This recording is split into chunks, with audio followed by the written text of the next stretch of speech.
I think as a country, we need to ask what is our path for growth? What is our vision for growth other than saying Viksit Bharat? What does Viksit Bharat mean? What are you going to focus on? The reality is there are far too many of our youth looking for better jobs. As you can see, for every government job, there are thousands of applicants. I think the big question for the government has to be how do we create more jobs and higher quality jobs? The fact that we're not growing faster now is really worrisome. For us to become that goal of Viksit Desh by 2047, and if it's business as usual, it's not going to happen. Hello and welcome to the Indian Express. Today we have a very special guest, Dr. Raghuram Rajan. Thank you, sir, for joining us. And we'd be talking about some of the major issues that are sort of in the news on economy and policy. So let us start, sir, with the most important thing that is sort of occupying everybody's mind, which is about India's inflation problem. In the past 4 or 5 years, inflation has got the better of both the people and the central bank. And at one level, it is not odd because many central banks have sort of found themselves behind the curve. But how do you sort of see India's situation and who's to blame, as it were, for India's inflation? Is it that central bank, RBI, was behind the curve? Did it not do enough? Or how do you sort of see it? So, I think without sort of pointing fingers, laying the blame, as you say, I think as you pointed out, across the world, we've had inflationary conditions, partly post-pandemic recovery, and partly, the wars and their effects. But I think if you look at India's inflation performance, to some extent, the biggest factor has been food, especially in recent times. And, that's something that obviously the central bank has to keep in mind, which is why we target headline consumer price inflation, but is less directly within its control. That doesn't mean it can ignore it, because if food inflation stays high for a long enough period, what will happen is it will get embedded in inflationary expectations and make it harder for the central bank to keep inflation under control. But I think if you look at the overall performance of the central bank over the last so many years since inflation targeting was brought in, it's been quite creditable relative to inflation in the past. We haven't had sustained episodes of double-digit inflation, for example. And, one reflection of that is the currency has remained relatively stable. So I think all in all, our new regime has performed reasonably creditably and the central bank has performed reasonably in it. So the issue of levying blame, in a difficult situation, they have managed. I ask you this question, persist on it, because there's increasingly, we saw in the US election, the difference between inflation coming down to an acceptable level, but affordability being an issue. So many people in India also might be feeling the same way. Inflation hits different people differently. That affordability over a sustained period of 5 years, if you have relatively high inflation above RBI's comfort zone, then affordability will take a hit. So, and a lot of people, academics, have argued that inflation targeting is not the right approach, that, some have even within the government have said that, food should be kept out, target something else. How do you sort of see that whole debate? Well, I think the reason first that we brought headline inflation, CPI rather than core CPI, is because food is such a big part of the Indians' consumption basket that to ignore it is to ignore one of the biggest components of inflation. So you may, as RBI, say core inflation is coming down. Yeah. But if food inflation is high, people are hurting and they're saying, what world are you living in? You don't see the fact that we are hurting. True. That said, the other part of inflation is wage inflation.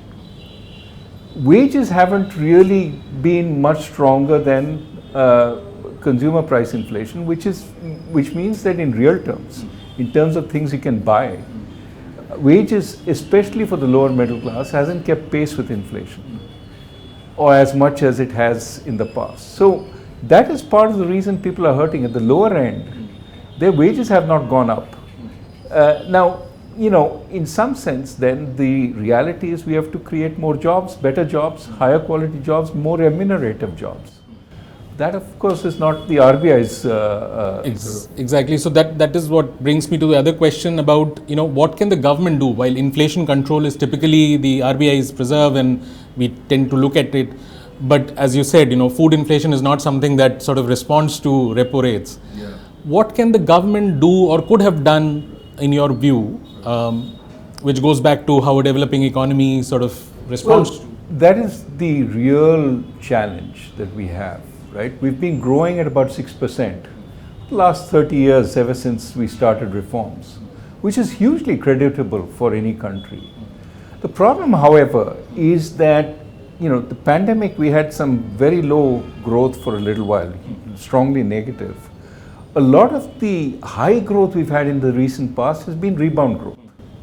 If you look at our GDP level relative to what it would be if we had grown at 6% steadily through the pandemic, we are about 6% below, 1 year of growth below. That 1 year means a lot of jobs, okay? But also, what is important is our economy itself is not creating enough jobs. It is, if you look at manufacturing, for example, it's becoming much more capital intensive over time. For a labor intensive country, that is problematic because we're not creating enough jobs in manufacturing. In fact, if you look at the PLFS, where we are creating jobs is in construction and agriculture. Construction, of course, because of the boom in infrastructure spending, etc., is understandable. Agriculture is worrisome. Why are people going back to agriculture when, in fact, in every developing country, they should be coming out into the services and manufacturing? Now, services was creating jobs, but through the pandemic, it has not. We should see some revival in services, and we're not talking about IT services or consulting, we're talking about retail services, we're talking about transportation services. Those things will come back, they will produce more jobs. But I think the big question for the government has to be, how do we create more jobs and higher quality jobs? Okay, I'll come back to both the growth and the unemployment question because we have massive news pegs on that. But I just want to round off the bits on RBI. One issue when you sort of took over was the issue of NPAs. How do you sort of see, now NPAs are much lower as against what it was at that time. It was just growing when you took over, and you actually were pushing for recognition. How do you sort of see that as a... So NPAs are, like the part of the iceberg which is below the water.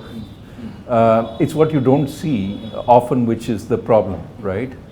So what you have to do is constantly be alert for emerging NPAs. Now, what happened in my time was they had built up over time, and there was a lot of extend and pretend going on. Partly also the RBI had offered a moratorium in some sense on recognition. That moratorium ended, and we forced the banks to recognize more, which stopped the extend and pretend. And once the banks were cleaned up, they were in a position to actually make more loans. Their lending had slowed down, and that was the problem. That was what we were trying to solve. Of course, we have to constantly be on the alert because there may be new sources of NPAs. Recently, the RBI has been focused on unsecured retail loans. But this is something that you always have to be on the alert for. There's also the old iceberg which needs to be collected. We have written off those loans, but we need to recover some of the value of those loans. On this question of loans being written off, a lot of lay readers and have a misconception perhaps, or a conception that all these writing off of loans is basically the rich getting away, and that narrative keeps going round and round. I just want to understand from you, how do you sort of see? Think about it this way. When a loan is written off by the bank, it's the supervisors telling the bank, this hasn't paid for a long enough time.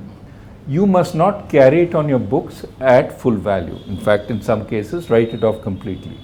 And that hits the bank's capital, which means the bank has to either raise more capital or put some more money of its profits into capital. The point of that is to ensure the bank is healthy. But when it writes it off on its books, doesn't mean that it has forgiven the borrower. It hasn't. Still, if it recovers money on those loans, they go to its bottom line, they show up as profits. So in a sense, this is a free way for bank management to make money, because they're recovering on loans that were written off, they go directly to the bottom line. But the reality is that if it's out of sight, out of mind, once you've written it off, you don't bother collecting, then it's a problem. I don't think that's really a strong incentive, because bank management, if they collect, they're going to show superior performance. So they should be incentivized to collect. True. Now coming to the growth question, 2023 we saw a period where every quarter GDP data was surprising everybody. Street estimates were always behind, and there was it appeared as if India is sort of beating all street estimates and what is happening right through the year. And 2024 has been exactly the opposite. Every quarter the GDP growth rate has sort of faltered, and it has been, again surprised on the downside. So what exactly has happened here? I think the reality is our underlying growth is about 6%. If we go much above that, it typically means something is a little off. Sometimes it's real. There's a lot of infrastructure spending before the election by the government. That helped add to growth. But there's also the matter of the GDP deflator, which tends to boost growth when it's really low and offsets that when it goes the other way. Then there were these taxes and subsidies, which again tend to affect GDP. All those things which worked in the same direction in boosting growth have gone the other way. For example, government infrastructure spending has been a little quiet for some time. It will come back, but it's been quiet. The bottom line is that we are going back to our normal rate of growth at this point, which is around 6%. Is that enough? No, because we clearly need many more jobs than we have right now. Whatever the unemployment numbers, everybody can quote whatever they want. The reality is there are far too many of our youth looking for better jobs. As you can see, for every government job, there are thousands of applicants. So we really need to boost the rate of job creation, and not just ordinary jobs, but good jobs. On the question of growth sort of coming back to what it was, many of the viewers might recall that just before COVID hit, India's growth was less than 4%. So that was without, there was a secular deceleration that was happening over the last 3 years preceding COVID. And then COVID happened, there was a dip, and then there was a jump.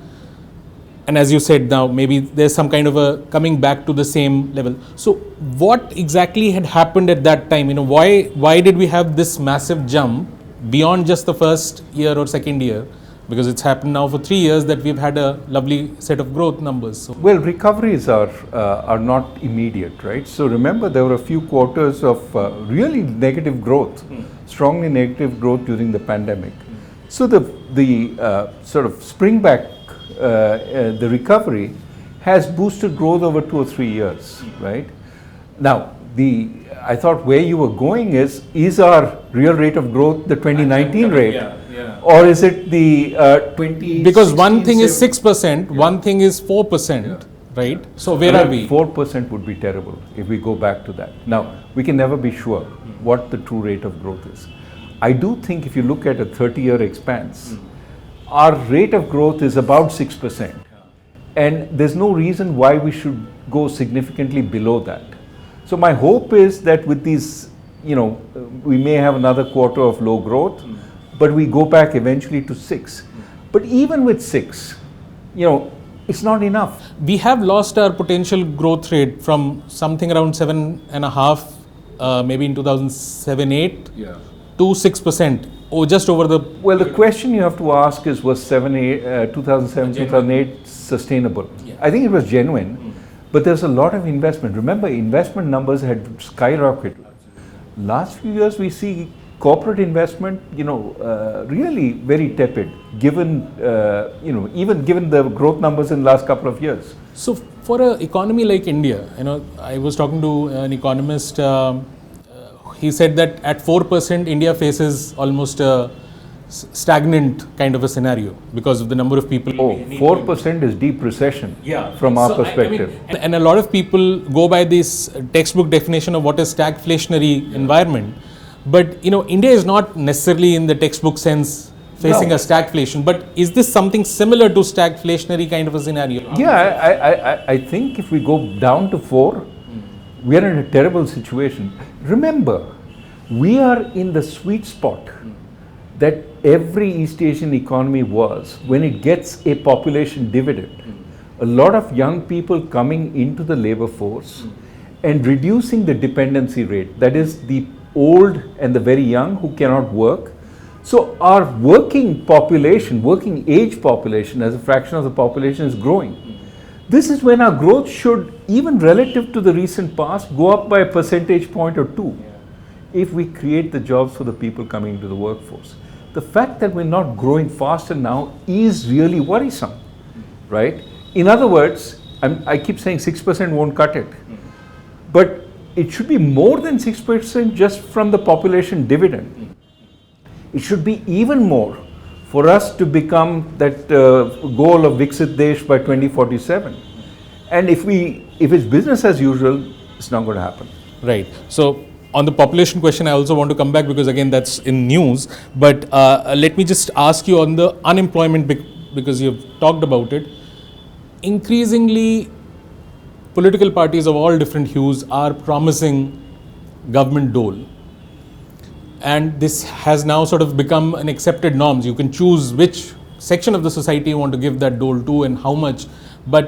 And regardless of what you say your ideology is, everybody is giving the government dole. So on the one hand, you have unemployment, which is not getting solved at the rate at which should be. And other hand, you see this trend of government doles being given. Does that worry you that this trend is happening? And does that also mean that India or Indian politicians have sort of given up on solving for unemployment?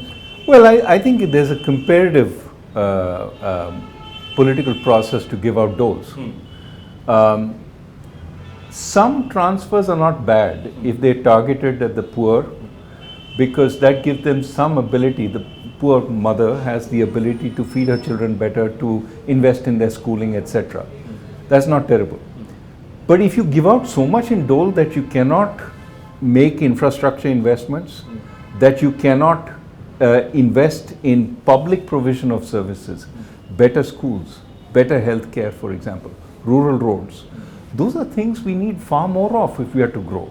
That's where the jobs are going to come from. Even in creating more schools, you create more teachers, etc. Those are good jobs. But you also create the skill base which employers can rely on. The problem right now is some of our state governments are spending so much on this. There's not enough to invest in really improving the capabilities of our population. And ultimately, we will live or die on the basis of how much we invest in our people. Our productive capacity as a... Our productive, and today, it's not as much your physical infrastructure, it's not as much all that other stuff, it's your human capital. The point you made in your last book. That's why we keep saying in our book, we don't care if it's manufacturing or it's services. Today, manufacturing cannot really, if it's globally competitive, employ unskilled workers. It uses machines. What it needs is workers who can take care of the machines. That requires a level of skills. Similarly, services. Yes, there's the high-skilled services, but even moderate services.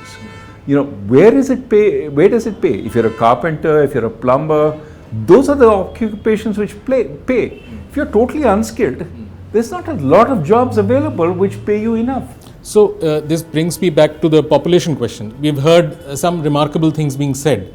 It almost appears as if 50 years of controlling population, all the lessons are forgotten. Now you can see a lot of people even arguing that we need more population to have economic growth. For a country that is already the most populous country on the planet, to say that we need to have more children to have economic growth seems bizarre at one level. The other problem is that many different states, some southern states have made this noise that, we must have more babies, for political reasons, maybe for, Right. How do you sort of see this? The reality is in some states, right, the fertility rate has fallen below the replacement rate. And so, populations are sort of growing first relatively smaller and eventually will shrink in those states relative to the rest of the country. I mean, the reality is that, one, we are a country with very mixed sort of economic experience. The north, for example, Bihar, Uttar Pradesh, aren't doing as well as the west and the south in terms of per capita incomes. The south has already become rich enough, as the west has, for people to have smaller families, fewer kids, etc. Hasn't still hit some parts of the north as much. So, differential population growth.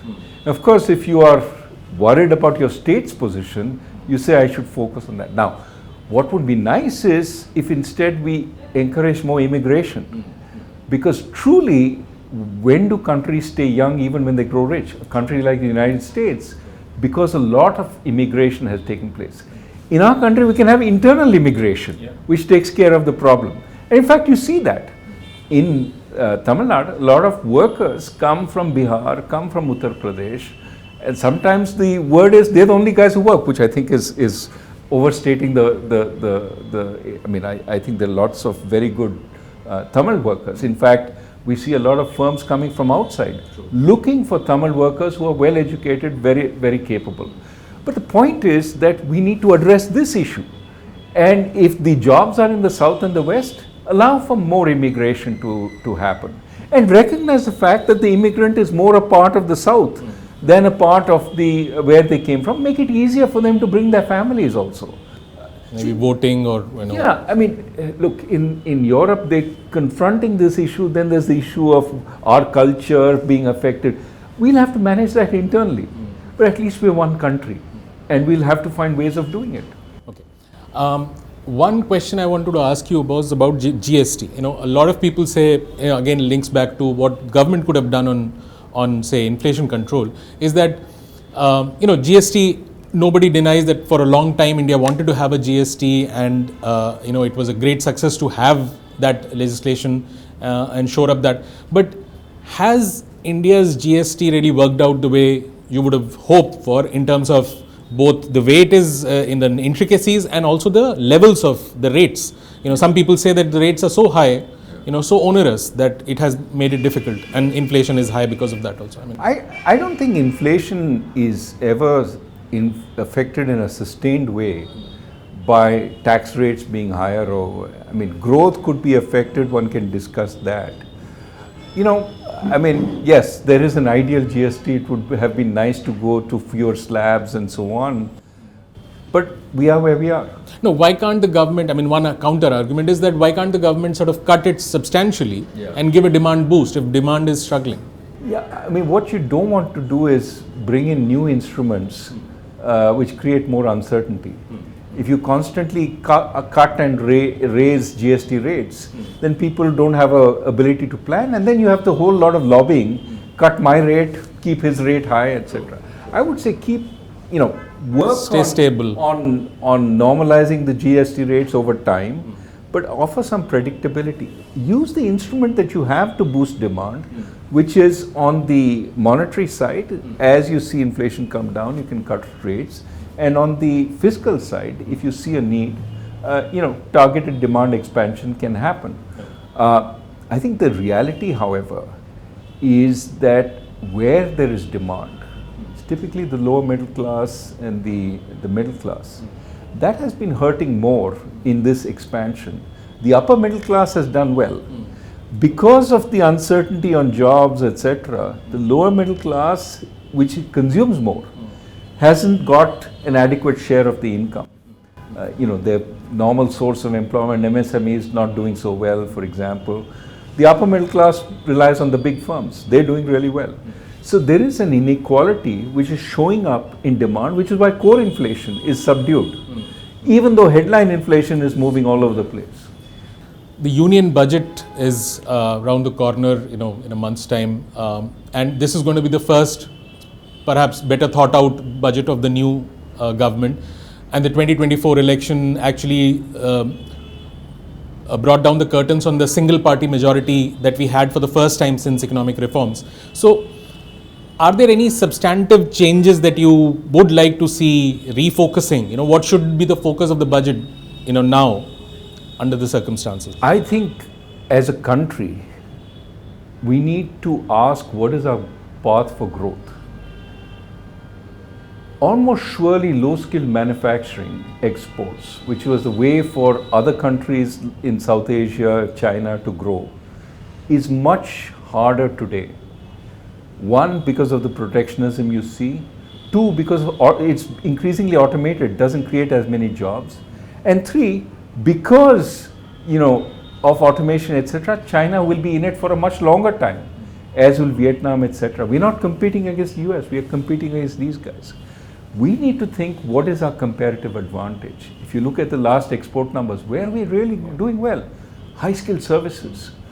So can we start thinking about multiplying the number of people who can do that? Which means, certainly expanding the capabilities of our education system, but also remedial training. Can all the engineers who are graduated by moderate quality colleges be upgraded to be really good engineers, much like Infosys did, Infosys Wipro training people in code? Can we train people the last mile, construction engineering? We need a lot more construction engineers. Can we do a lot more of this? The point is not to pick sectors for us to, through this scheme or that scheme, but instead to think about how do we raise the level of our human capital across the board. In our book, Breaking the Mold, that is what we said is really important. Then whether they go into services or manufacturing doesn't matter. Let us recognize, however, that rather than privileging manufacturing with a whole lot of subsidies, especially the wrong kind of manufacturing which doesn't produce jobs like chips, let us instead focus on building stronger human capital across the board, whether it's high skilled or moderately skilled. More plumbers, more carpenters, as well as more chip designers. So, I'm just trying to understand, is there anything specific that you would want changed in the way the budget is right now, the structure that is coming around? And also just add to that, the whole corporate tax cut that happened in 2019, and it was hoped that it will turn out to be a success. It hasn't yet turned out, even by government's admission. The economic survey talked about it. There is no chance that we'd reverse that, because that would look very odd, but is that I don't think that you want to have volatile tax policy, because that makes it hard for anybody to plan. But I do think what we need is a vision, and typically our budget document becomes the source of the vision. What is our vision for growth other than saying Viksit Bharat? What does Viksit Bharat mean? What are you going to focus on? And infrastructure spending cannot be the only place that you generate growth. Really, what we need to think about is how we create, as I said again, human capital that can take advantage of the opportunities, right? And that means, how do you support the states? Now, education, healthcare, often largely state focused.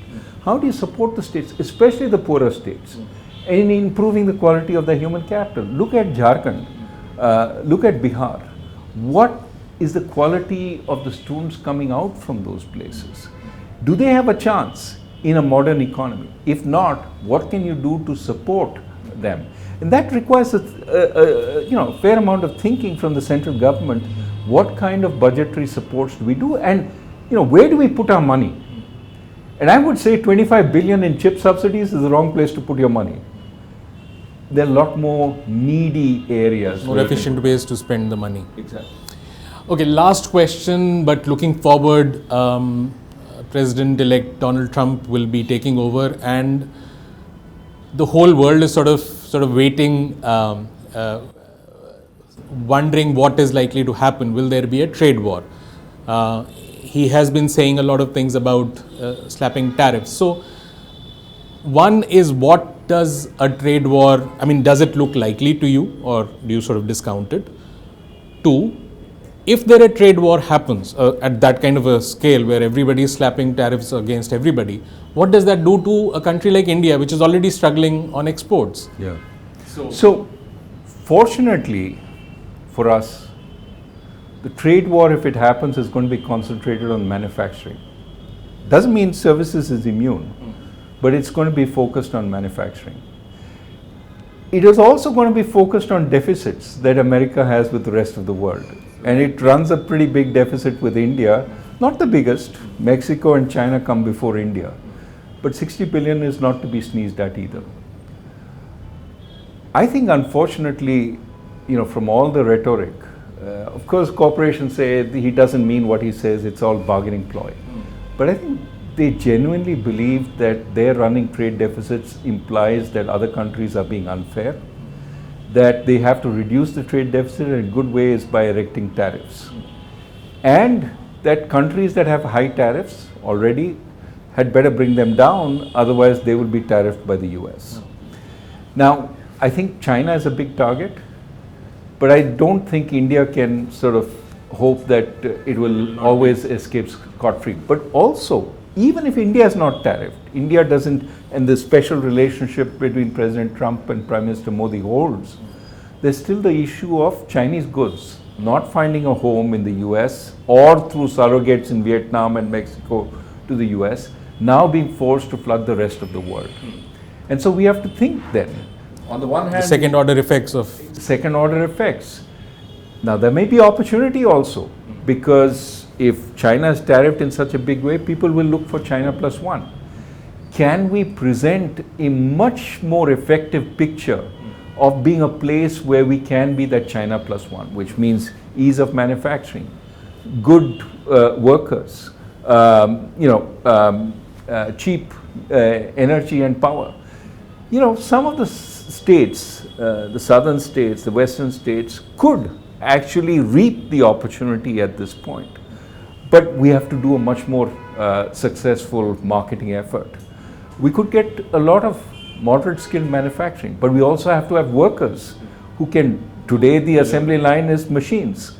They have to be able to take care of those machines. So that means more collaboration between ITIs and firms to produce the kind of skilled workers that businesses need.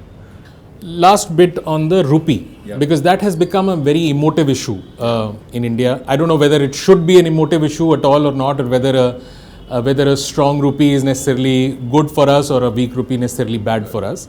But how does rupee figure into? I think we should sort of try and diminish the visibility of the rupee in the public mind, because that tends to make us focus too much on keeping a strong rupee, which can actually, Is it actually like that a strong rupee necessarily is good for us, or a weak rupee necessarily bad for us? I don't think it goes entirely one way. Your imports become cheaper, including your intermediate imports. On the other hand, your exports become harder.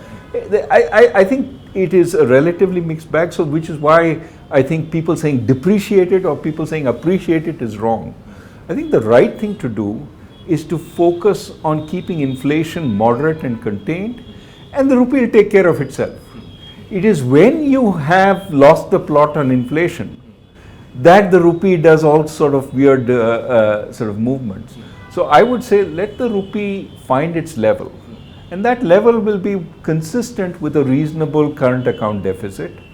But what is important to make sure it doesn't go up and down and become really volatile is control inflation. And that's why RBI should be allowed to do its job in keeping inflation at a moderate level. So the volatility is what is to be reduced. Right. Level is not that important in that sense. Level will be found. The wrong level is bad. Yeah. But allow the market to find the level, right, and that will be consistent with a moderate current account deficit, which is easily financeable, etc. Right.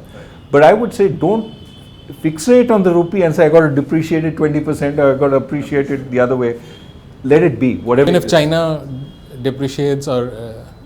First, I don't think it's that easy to focus on a depreciation. You can reduce your intervention, and I would say, don't intervene too much if it's moving in a direction that you think is reasonably, consistent with competitiveness. Don't, for example, appreciate when the rest of the world is depreciating unless you're doing something fantastic in your industry which allows you to produce. Very grateful for your time and insights, sir. Lovely to have you. I hope all of you have sort of found this discussion to be really interesting on some of the salient points that Dr. Raghuram Rajan has made. Keep watching the Indian Express. Thank you.